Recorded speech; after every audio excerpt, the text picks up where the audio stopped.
Good day to you, my friends. I'm Kenneth, and today we're going to be looking at the character creation within Warhammer 40k Darktide.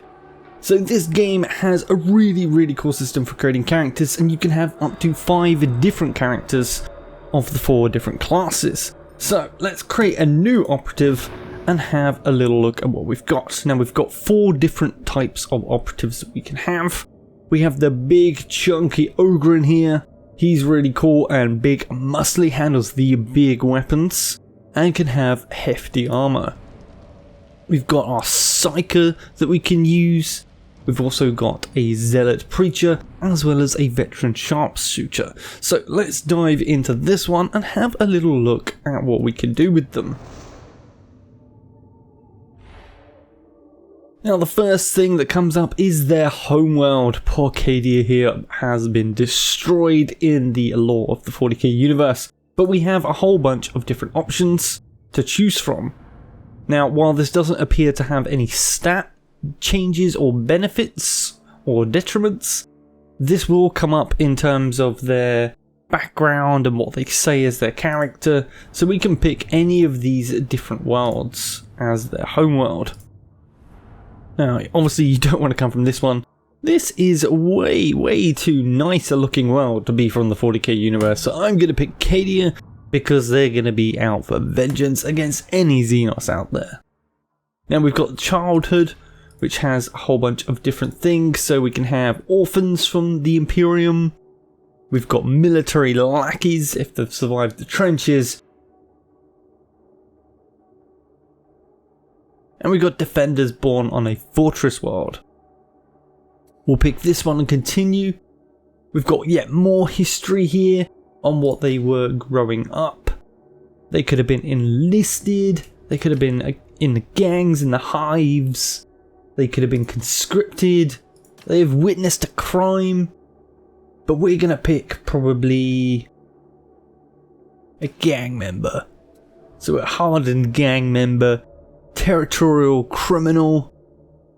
We'll pick this one, and then they have a defining moment in their life. They could have been recruited, they could have been saved by the Sarge, they could have been lost from a warp storm, they could have won a duel, and they could have been decorated for bravery or part of an elite formation. I'm going to pick field promotion for this one. Now here we get onto the actual character themselves. We can pick body type, male or female, it's completely up to you. We've got the face here. Now there are a ton of options as they all load up here. Loads of different facial types. It's not just minor changes. There's quite a big difference in like the way the skin sags, whether they're like skinny and gaunt or whether they're like more flush. Really cool. This guy looks pretty mean, so we're going to go with that. We've also got all the skin tones you could want, so tons of stuff covered here. Eye colours, we've got quite a few different eye colours here to choose from. I'm going to pick red, although it doesn't really show up very much here. Maybe we'll pick a darker one. And then you've obviously got, there we go.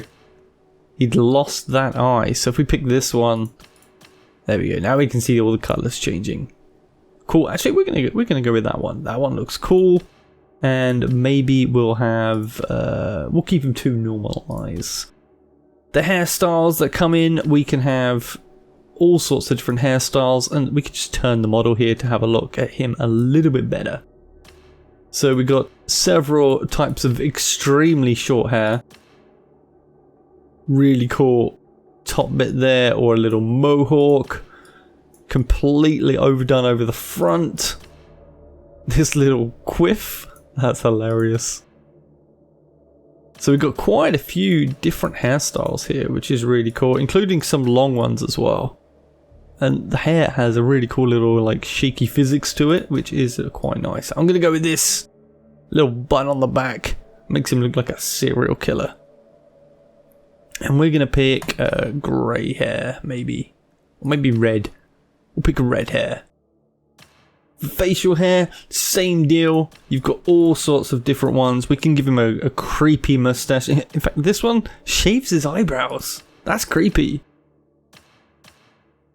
But yeah, let's find him. Let's find him some sort of mustache, facial hair to go with his serial killer look. Oh, there we go. It's got to be one of these.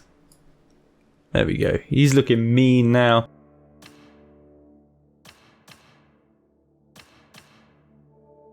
The colour here is linked to the standard hair colour, so you can't have facial hair separate colour from the rest of the hair. Next up, we've got facial tattoos. Now, you've only got a few options for this, and they extend down to the neck as well. Oh, look at that. A skull tattoo for the jaw. Oh, that's a given. That is a given. For the rest of his body, we have the same thing. We've got a whole selection of tattoos here. We've got some up on his shoulder. A few on the arms here. There's not really any main ones across the body. It's just the arms, because the body's going to be covered anyway. Oh, that looks pretty cool. Nice line on the arm there. So we'll go with that one. Scars. We've got a few more different options for scars here. That can scar up the whole face. Cut across the face just looks mean. Look at this guy. He is looking like a beast already. And then you can choose your height as well. So he's going to be a bit of a shorter guy. Now we've got the personality, and this is great because not only do you get to choose how your character will react to different situations, they also have different voices. So let's take a little look and listen out to these voices. Just another day in the Imperial Guard. Only I'm not even part of the Guard any longer. Not since that business with the Commissar, the Court-Martial and the holding cell. Now, I'm part of this merry band of maniacs. For better or worse. Still figuring out what that means, exactly. I watched the world die. 8,000 years of defiance, gone in an eye blink. And with it, went some of the finest soldiers I had the honour to serve alongside. Not for glory, not for victory, not even for defiance, but Another day, another set of useless bloody orders from some useless bloody carcass sitting safe in planetary orbit while I'm down here in the mud trying not to get me block knocked off. Just my carking luck. I mean, it wasn't my fault that a few things went missing from the stores. So as you can hear, all these voices are all professionally voice acted, and they all sound unique and are really, really cool and add to the different effect within the game that you're going to receive. As all these characters give off voice lines and vibe off each other, it just really puts you into the game, really immerses you in the world of 40k, as all these guys say off different things during your gameplay. And so yeah, you can pick your different ones, and we'll pick the loose cannon here. Now obviously all these characters are like the conscripts of the world. They are the last chance guys. They're not like the premium defense of the Imperium. They are not the Space Marines. These are the grunts you send in to get the job done when you don't want to expend more serious resources, or if you just need someone disposable. So these have all been taken from the dregs of society.